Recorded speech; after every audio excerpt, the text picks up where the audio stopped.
والسلام على أشرف الأنبياء والمرسلين وعلى آله وأصحابه طيبين الطاهرين. بسم الله الرحمن الرحيم. بسم الله الرحمن الرحيم. باب مثال الفطرة. باب دې په بیان د خصال د فطرت. خصال د فطرت دلته احادیثو کې خصال د فطرت دا مختلف راغلي. په دې اول حدیث کې پنځه ذکر شوي دي او هغه په شک باندې ذکر شوي. او دویم روایت کې بیا پنځه ذکر شوي دي خو شک نه دی، یقین باندې ذکر شوي دا پنځه. په دې نه ما سوا یو بل روایت کې اتلس راغلي. خصال د فطرت دا مختلف معناګانې. فطرت د انبیاء علیه الصلاۃ والسلام سنن ته هم ویل کېږي. باب دې په بیان د خصلت هغه انبیاء علیه السلام سنن قدیمو کې. فطرت په معنا د دین سره مراد ده. دلته چې کوم خصال د فطرت ذکر دي د جمهور علماء په نسبت باندې اکثریت دا واجب نه دي، اگر که د بعض وجوه کې اختلاف هم راغلی، لکه ختان دا د خصال د فطرت کې ذکر دی. مزمزه و استنشاق دا خصال د فطرت کې دا ذکر. لیکن دلته کده تاسو سوالو کې چې دلته څه سنن دي او څه واجبات دي، نو واجب او سنن و دي یو ځای ذکر شو. موږ د واجب او سنن په مابین کې یو ځایواله اقتران په وسواله دا شرعاً څه ممتنع نه دي. قرآن پاک کې د دې مثال موجود دی: کلوا من ثمره اذا اثمر وآتوا حقه يوم حصاده. اوس وآتوا حقه ایتاء ورکول دا واجب دی او اکل خوراک دا واجب نه دی او ورکول واجب دی. اقتران د واجب او د غیر واجب سره دا راتلی شي او دا کېدی شي. نو روایاتو کې مختلف راغلي. معنا دا ده چې پنځه خصلتونه د فطرت دي. کم یو کې چې پنځه راغلي دي، عدد قلیل نفي د عدد کثیر لګي. کم یو کې چې لس راغلي دي، نو حصر په لسو کې نشته. معنا دا ده چې خصال دا د خصال د فطرت دي. دا معنا نه ده چې دا یا لس دی په دې کې منحصر دي یا پنځه دی په دې کې منحصر دي. کله دې انحصار په دې لسو پنځو کې وي، نو بیا دې اعتراض کولای شو چې انحصار په پنځو کې راغلی، لس ولې شو؟ چې لسو کې انحصار راغلی دی، نو دا پنځه ولې حدیث کې ذکر دی؟ دلته مقصود حصر نه دی، یعنی لس سیزونه د فطرت نه دي، پنځه سیزونه د فطرت د فطرت سیزونه نه لس دا دي، پنځه دا دي، حصر دا پکې نشته. وبه قال حدثنا ابو بكر بن شيبه وعمر بن نافع وزهير بن حرب سفيان سفيان قال ابو بكر حدثنا ابن عيينة عن الزهري عن سعيد بن المسيب عن ابي هريره رضي الله تعالى عنه عن النبي صلى الله عليه وسلم قال الفطر خمس او خمسة من الفطر. وګوره دلته شک باندې ذکر شوی دی. بل روایت کې الفطرة خمس، هلته بغیر د شک نه ذکر شوی دی. بیا د دې تفسیر کوي یو پکې ختان دی. امام شافعی رحمه الله وی ختنه دا واجب ده. امام مالک رحمه الله وی دا سنت ده. اکثر علما هغه دا وی امام شافعی رحمه الله چې ختنه سړو باندې واجب ده، خزو باندې هم واجب ده. چې دواړو باندې واجب ده، نو ختنه د سړی چې کم د سرمن دا چې کم د حشبې پټکړې دا سرمن بټول لري کې اظهار د حشبې وو کې دا وکړ. او ختنه چې په خدو کې هغه یو ادنا جز د چانه د هغه سرمن چې کوم په اعلی د فرض کې دی نو هغه به قطع کې هغه به کاټ کې. امام شافعي مولا هغه دا وایي ختنه به څه وخت کې د بلوغ نه مخکې کوه چې بالغ شوی نه وي، هغې نه مخکې. خو مستحب طریقه دا ده چې د ولادت په 9 ورځ باندې وکړي. دا د ولادت ورځ پکې حسابېږي که نه حسابېږي؟ 9 ورځې کوه، دا مستحب ده. اکثر وایي دا 9 ورځ ده، دا ماشوم دی، دا کچه دی، دا دی چې وکې څومره ماشوم ورکوټې وي کې هغه ځان نه خبر نه بس هغه یو څو ورځې وي طبیعت یې برابر شي چې د منډو رامنډو شي او هغه چې دی نو غټ وي او کرکټ هم کوي دلته ورته ختنه کړي. کله به کوتک باندې یو ځای لګېږي او کله به بل ځای لګېږي، بیا خو نه کېږي، تکلیف ورته رسېږي. ستا په ټول وجود کې دا ګوته معمولي شان زخمي شي چې زیږي چې ته لګېږي اما په ګوته به لګېږي،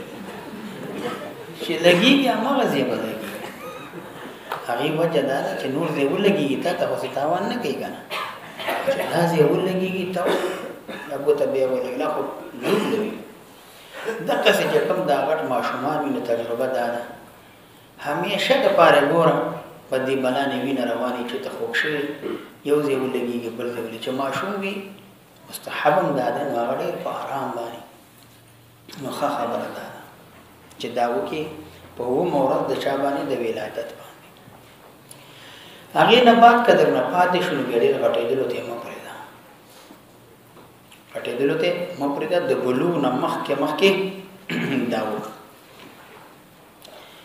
دا ولادت ورځ په 9 ورځ کې حساب ده که نه ده، څوک حسابوي څوک یې نه حسابوي. لکه کوم ورځ چې پیدا شي د دې ورځ نه ماسېوا 9 ورځ، او څوک وایي د دې سره 9 ورځ دې سره. اوس که د ښځې ختنه کې بعضې علماو په نسبت باندې سړي ختنه کې دا خو اسانه، او که د دې مصیبت خونسا مشکل ختنه کې نو دا به څنګه کې، ځکه هغه خو دواړه اسباب وسایل لري، نو بیا به دې ختنه څنګه نو څوک وایي د دې ختنه به په دواړه پرجینو کې کې بعد البلوغ چې بالغ شي نو دواړو کې به کې. او څوک وایي مې کوه تر دې چې دا ښکاره شي چې د دې کم یو شی د کار دی او کم یو بېکاره دی، چې کم د کاري نو هغې کې به ختنه وکړي، بېکاره به پرېږدي. او که چېرته یو سړی وي او هغې دپاره ذکران وي 2 ذکره لري نو بیا وګوره دا دواړه عاملان دي او که یو عامل که دواړه عاملان دي نو ختنه به په دواړو کې کېږي. که احدهما عامل وي چې کوم عامل دی هغې کې به ختنه کوي بلکې دا به نه کوي. عمل څنګه معلومې چې دا عامل دی که نه دی؟ د دې عمل په 2 طریقو باندې معلومېږي. یو معلومېږي په بولو باندې چې دا د بول چې د کومې ونه کېږي همدغه عامل دی، او دویم معلومېږي په جماع باندې. په جماع دا 2 طریقو باندې دا معلومېږي. که یو سړی مړ شو هغې ختنه نه وه شوې و دې سړي سره به څه چل کړي؟ مشهور مذهب دا دی چې د دې ختنه به نه کوي، که صغیر هم نه به کوي که کبیر هم نه به کوي. دویم مذهب دا دی چې ختنه یې وکړه. دریم مذهب دا دی که کبیر وي ختنه یې وکړه او که صغیر وي مې کوه، ځکه هغې ضرورت هم دا نشته. کله داسې وشي دا وبه شي او نن به شي سبا به شي الله الله سړی ترېنه غټ شي بیا راټینګوي نیسي هغه ټینګېږي نه ترېنه تښتي هغه همداسې پاتې شي. نه نه دا مخکې کول پکار. نو والاستحداد بل استحداد د دویم استحداد تا حلق العنی ته ویل کېږي. استحداد ویل کېږي استعمال الحدیدة وسپنه استعمالول دې ته ویل کېږي. د دې نه مراد نظافت د هغه ځای دی چې ته ولګېږي د هغه ځای نظافت دا وکړي. په دې کې ټول جایز دي، که حلق کې هم جایز دی، که نتف کې هم جایز دی، کته دوی استعمال دا هم جایز دا ټول سيزونه دا جایز اوس احتداد چې کې دا هغه وختان چې هغه کم فوق ذکر الرجل وما حوله وحواليه نو دا به دا ختم کی وكذلك الشعر الذي حوالي فرج المرأة نو دا به لريږي نو دا هم سنت دی خو دا بس وخت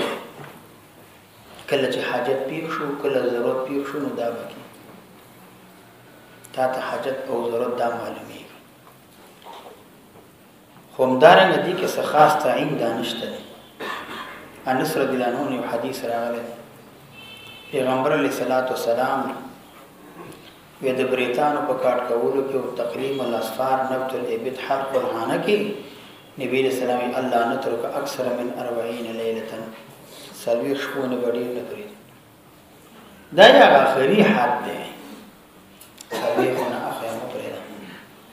کله دینه مخکې اوس پرېتام چې سلوی خونه پورې پرې دي سم په ورشي د نه لوري یا ته مثال دا په جمعه کې یو ځل کې ضرورت په اندازه ګوره هغه ضرورت په اندازه باندې دا کوه یا نوکان چې سلوی خونه پرې دي سم بالا د نه لوري نه دا به ضرورت په اندازه خو قدر نه پاتې شوې غافل شو د دین ډېرې مپرې ده حدیث دا معنا ده چې موږ به د سلوي خوردونه اخواته تجاوز نه کوو سلوي خوردونه اخواته نو پرېږدي نه مخکې کاټ کولی نو دا پکار او بل و تقلیم الاسفار نوکان کاټ کوو تقلیم تفعیل ون قلم قطع تویل نوکان چې د څنګه کاټ کړو قصې کاټ کوو او مستحب طریقه پکې دا ده چې شروع په لاسونو باندې وکي نو هغه نه بعد په خو باندې وکي چې لاسونو باندې شروع کې بیا د مسبحې ګوتې نه شروع کا د خلاص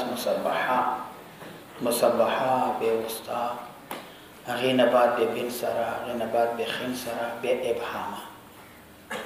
چې خلاص خلاصي نو هغه نه بعد به چپ لاس تلاړ شي او چپ لاس کې شروع به د خنسرې نه کې خنسانه بن سره وسطا مسبحه او ابهام دا سبب او په خو کې د خیب خي د خنسرې نه به ونیسي او د چپ په خنسرې پورې دا وکړ دا کار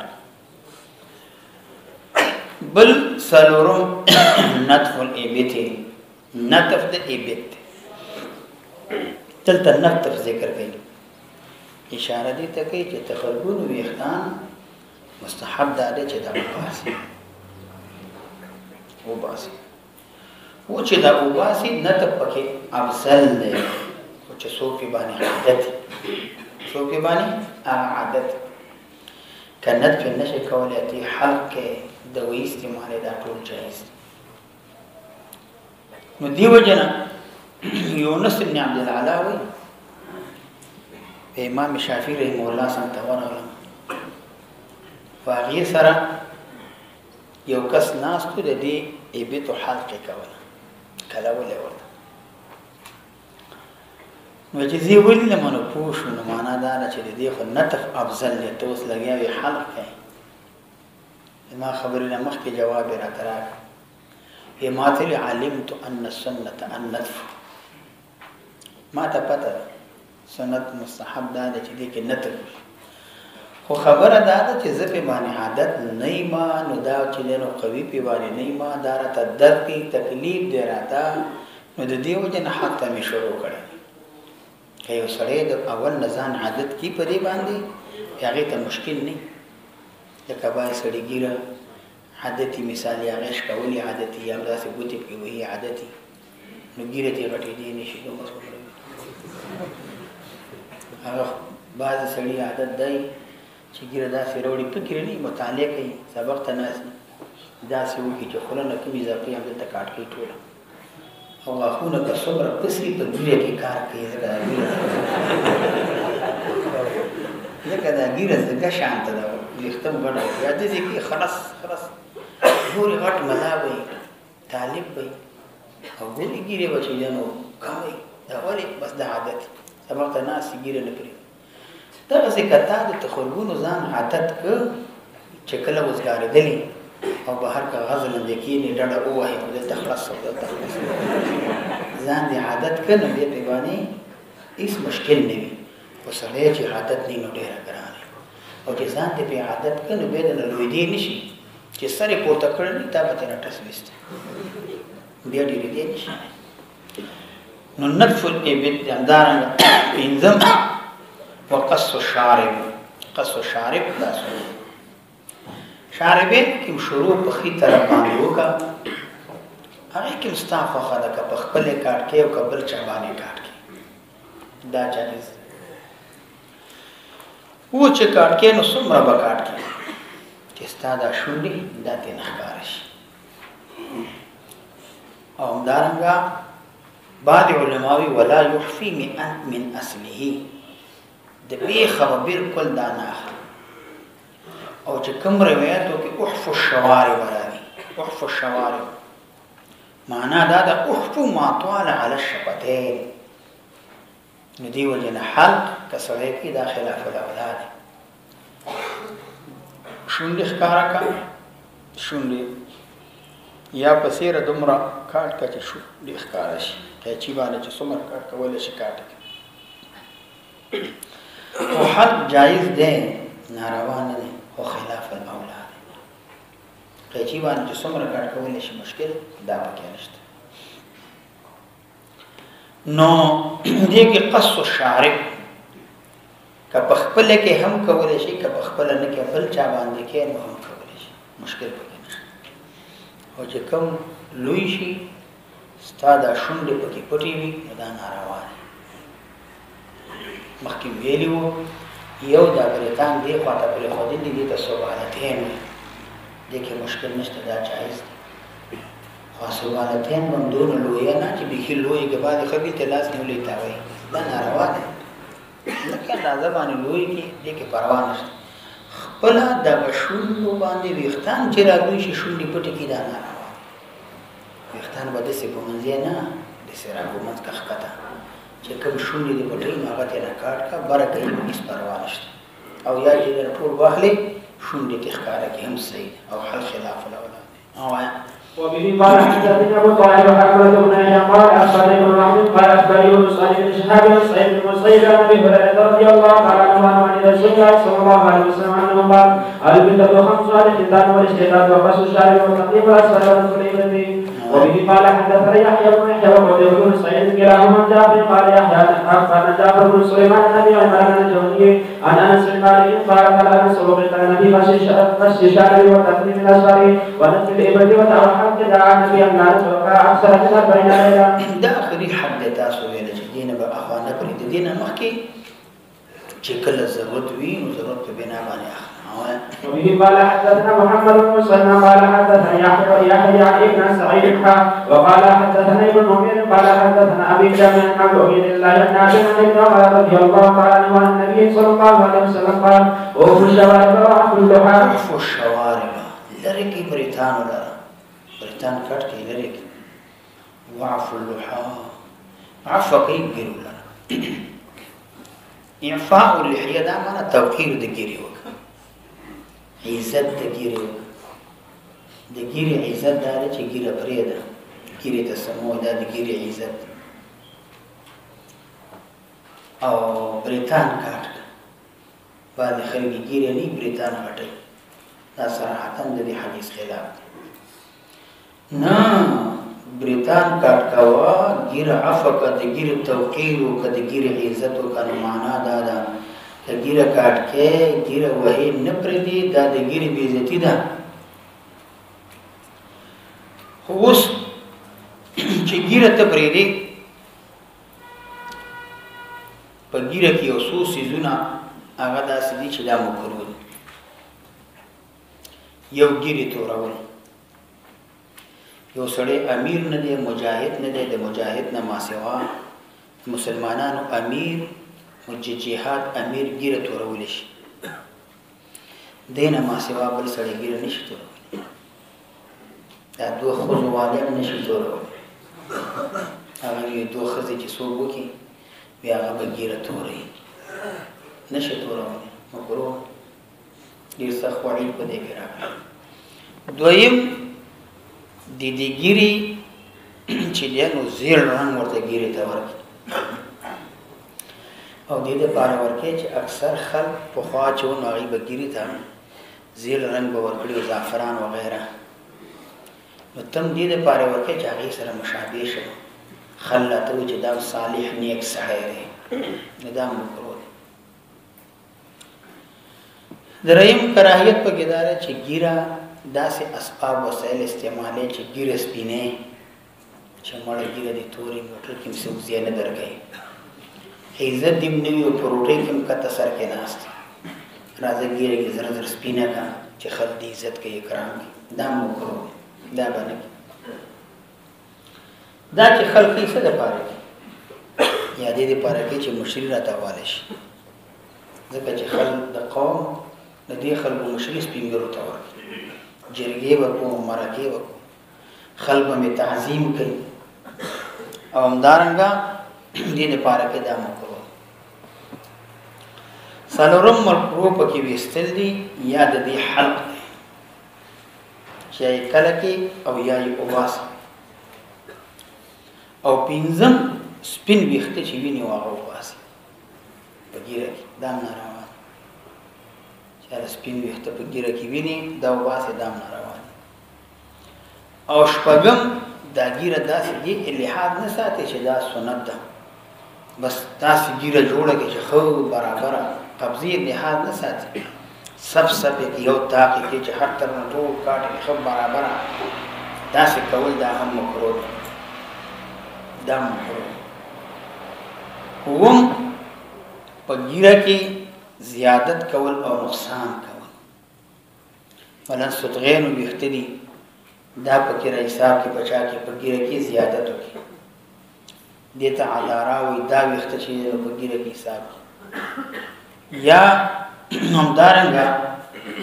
د دې دواړه جانبین دا ورسره چې دی نو لویه کې حساب وکړي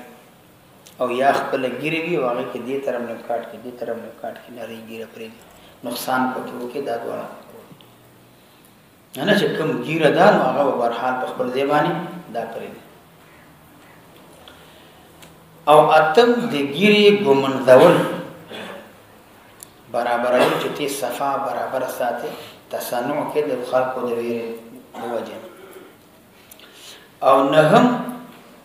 همداسې ږیره پرېږدي څه ورته وی نه ګمنځې نه خلکو ته دا ښایي چې زه کیسه کې نه یم زه په زهد کې په تقوا کې په پرهیزګارۍ کې د الله په مینه کې مست یم ږیرې ته مې فکر نشته ابادې خلک یې ږیرې داسې شوي لاس هم ورته نه کوي هغې نه سم داسې تاق تاق شوي کوسۍ کوسۍ جوړه شوي لیدلې مې مې باسي بعضې خلک داسې کوي اکثر دا ملنګان داسې کوي چې ږیرې یو قسم ږیرې وي چې نه نه دا به ویزي دا به صفا کوي دا به دې ته نه پرېږدي چې وړۍ مړۍ غوندې شي او داسې به نه پرېږدي دا مکروه دی همدارنګه نه هم چې ږیرې ته ګوري او شیشه دې ګوري نه او دا ږیره ماشاءالله زما څومره توره ږیره ده یو ویښته هم پکې سپین نشته او یا دا نه چې یو دا ما څومره ښایسته ږیره ده او تکه سپینه ږیره ده او داسې خوندوره ده او دا نه دې ته او یو لسم ږیره ټولول د دې عقد وکړي دا راټولې او همدارنګه دولسم د دې حد کلول د سړي دپاره چې د ښځې ږیره راغله ښځه به ږیره کلی به نه پرېږدي د ښځې ږیره نه راځي خو کله کله ریشي یو ځای کې داسې زخه شانته وي هغې کې ویښته وي اکثر دا وړیګانې ښځې وي دا مه کوه دې ته څه مه وایه دا برکت دی د ښځې ږیرې ته وګورو برکت دی د سړي په ږیره کې برکت دی د ښځې په ږیره کې برکت نشته ښځې برکت دا ده چې دا مخې ښه صفا وي چې یو ویښته هم پې باندې وي هغې دا برکت دی دې کې څه برکت دی چې اوس هغې څو تاره ږیره ده او نه څه ورته مه وایه دا برکت دی خدای پاک نه کړي څه ورته مه وایه نه دې ته به څه وایې دا وکړې نه سړی بس نوې ورته دې لپاره برکت دی خدای دې لپاره برکت دا نشته ذکر وقف الشوارع لري کې وقف اللحى ګری دا عفو وبه قال حدثنا قتيبة بن سعيد عن مالك بن انس عن ابي بكر بن نافع عن ابي حنيفه عمر رضي الله تعالى عنه وعنه عن النبي صلى الله عليه وسلم انه امر باخراج الشوارع واقراء الجميع. وبه قال حدثنا سهل بن عثمان قال حدثنا يزيد بن سفيان عمر بن محمد قال حدثنا عبد بن عمر رضي الله تعالى عنه قال قال رسول الله صلى الله عليه وسلم خالقوا المشركين واخرجوا الشوارع واوفوا اللحى. وقف الشوعاء واوفوا اللحى بمعنى وقف اللحى قيدي ګیره وګړه دا پرې دي د مشرکین مخالفت دغه چې مشرکین هغه ګیره وهلي برتان به پرې خدای نبی لسانوي مخالفت وکي برتان وهي کموي او ګیره پرې دي وبه قال حدثنا ابو بكر بن اسحاق قال اخبرنا ابن ابي مريم قال اخبرنا محمد بن جعفر قال اخبرني علاء بن عبد الرحمن بن ابي بكر الله بركاته النبي عن ابي هريره رضي الله عنه قال قال رسول الله صلى الله عليه وسلم جوز الشوارع وطول اللحى خالق مجوسا مجوس خلاف ورخ اللحى اطيلها اللحى ګری کو دی کی د مجوس خلاف کی ځکه مجوس ګری لنډي بریتان وکړي نبی اسلام تاسو بریتان لنډ کی ګری وکړي نو وبه قال حدثنا قتيبة بن سعيد وابو بكر بن شيبة وزهير بن حرب قال اخبرنا في وقت ايام النبي زيد بن مصعب بن شيبة قال بن حرب بن عبد الله بن زبير عن عائشة رضي الله عنها عنهم قالت قال رسول الله صلى الله عليه وسلم اشرب من الفطرة قص الشعر وحول اللحية والسواك والاستنشاق والماء الاستنشاق او استنشاق الماء وقص الاظفار وغسل البراجم جمع برجم دا ویل کیږي حق د اصابع او ته مفاصل ته ویل کیږي چې کوم ځای چې هغه کې خیره دا نخري دي ته ویل کیږي د غوګونو د کوتونو کې همدارنګه د پخېدینو دی په بیخ کې د لاسونو چې کوم ځای کې خیره نخري نو هغه ته ویل کیږي براجم ونتف الابت وحرق الحانه وانتقاص الماء نو یا په معنا د استنجا سره معنی در انتقاص البول بسبب استعمال الماء تأبو استعمال کا بول پیمانے کمی کا غسل دا مذاکیرو نو داو کا غسل دا مذاکیرو داو کا نو قال ذکریوی قال مصعب ونسیت العاشر الا ان تكون چدا مزمزوی قطعبہ دیات والے کڑے قال وکیوی انتقاص الماء یعنی مراتنا استنجا داتنا مرات جمهور وی انتقاص الماء مراد انتزاح مراد نزح د فرق وک او دسو کې دا داس نبات لګي او بودا واچا باندې د پاره چې وسوسه ختم شي یا استنجاء د بالماء داتنا مراد به زمان لسم یې رشوي کې دي چې دا مزمزه دا مزمزه وبه قال حدثنا ابو بكر قال اخبرنا ابي زيد عن النبي عن مصعب بن شيبة في هذا الشهر مثل غير انه قال ابو ونسيت العاشرة باب الاستطابة